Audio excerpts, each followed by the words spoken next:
And we are back. Welcome back to the Under-21 prediction series. It is either match day 2 or day 3, depending on how you track these tournaments. And it is going to be another massive day's action in the UEFA Under-21 European Championships. We could have as many as 3 different countries qualifying for the quarterfinals if they do get wins today. So it's going to be a very interesting one to see if any of them can pull this off.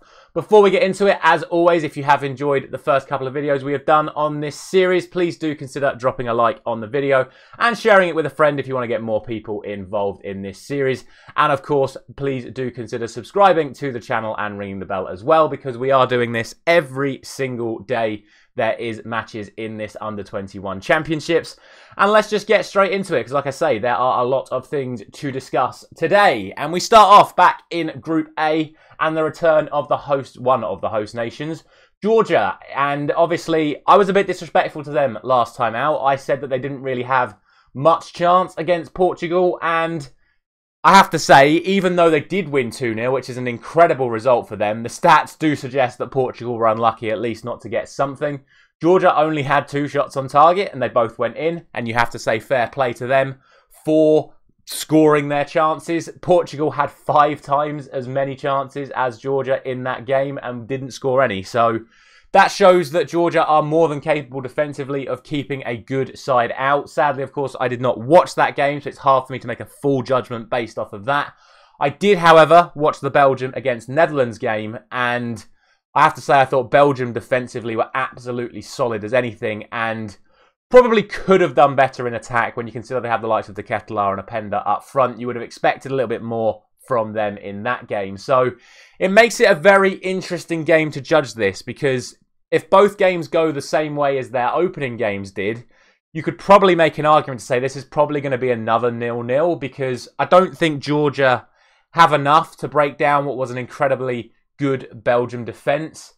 But if Portugal couldn't break down Georgia from the amount of chances that they had, and considering Belgium didn't score in their opening game, you can make a very strong argument to say that Georgia keep out Belgium as well. But I'm just not quite there yet. I have to look at those players and think that surely Belgium will get a goal. So I'm going to go for 1-0 to Belgium, and I apologise if that offends any Georgian fans, and fair play to Georgia if they are able to get another result today.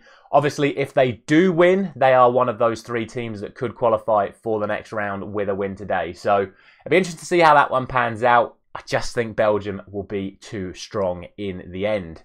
The other game in Group A sees Portugal taking on the Netherlands in what is already an incredibly pivotal game in this group.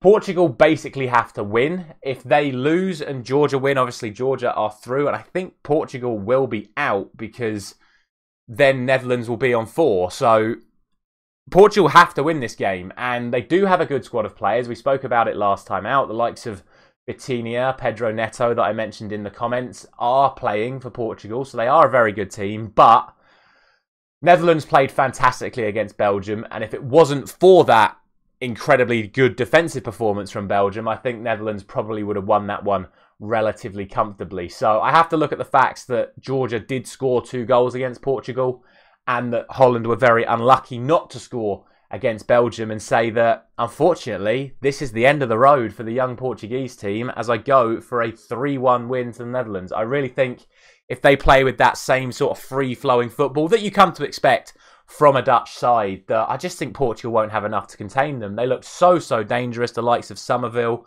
Broby, Gravenberch, a few others, I can't even remember all of them. They were just free-flowing around, the 3-5-2 working really well. Defenders dropping in and out of midfield as well. Timber, I thought, played fantastically.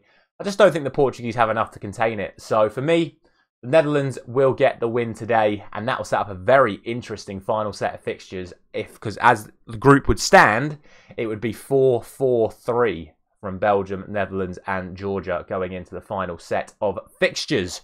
On to Group B, and our other host nation, Romania, will be taking on the Ukraine, who had a fantastic win last time out against Croatia.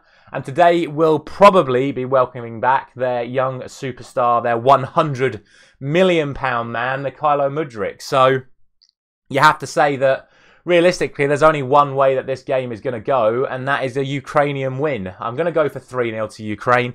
Romania offered very, very little against the Spanish. They played 5-4-1, which, in my opinion, is not something you really should be doing at international tournaments, especially at this stage of a player's career, just to sort of tell them to sit back against a good team. I would expect a little bit more free-flowing style of play at this young age, but it is what it is. They've obviously decided that's the only way they're going to win games, but I thought they were very poor against Spain, and obviously Ukraine got a result against Croatia last time out, and I'm expecting them to build on it, and that will see them through if they do get the win this evening. So that is what I'm going to go for. I think Ukraine will definitely be targeting this as a pretty easy win, and that is the way I see this one going. The final game of the night will be the aforementioned Spain taking on the aforementioned Croatia, and given everything I've just said about the Romania-Ukraine fixture, I don't think anyone's going to be too surprised when I say I'm going to go for a Spanish win. I'm going to go for 4-0. From what I've seen of the games so far, Spain were probably the best performing side. I unfortunately missed the opportunity to watch the England game, which is a shame because obviously I want to watch all of the England games as an England fan, but from what I've seen of the Belgium-Holland game, the Spain game, and the France-Italy game, I thought Spain were the best side I've seen so far in this tournament, and I'm expecting them to completely blow away a Croatia side that, from all intensive purposes, were very poor against Ukraine last time out. So that is what I'm going to go for. I'm going to go for 4-0 to Spain. That will see them go through as well. It would see both Ukraine and Spain finishing on 6 points at the end of the day, with Croatia and Romania both being knocked out. And we'll set up a rather mouth-watering sort of mini last 16 game between Spain and Ukraine, as they will fight for top spot for a better route into the quarterfinals.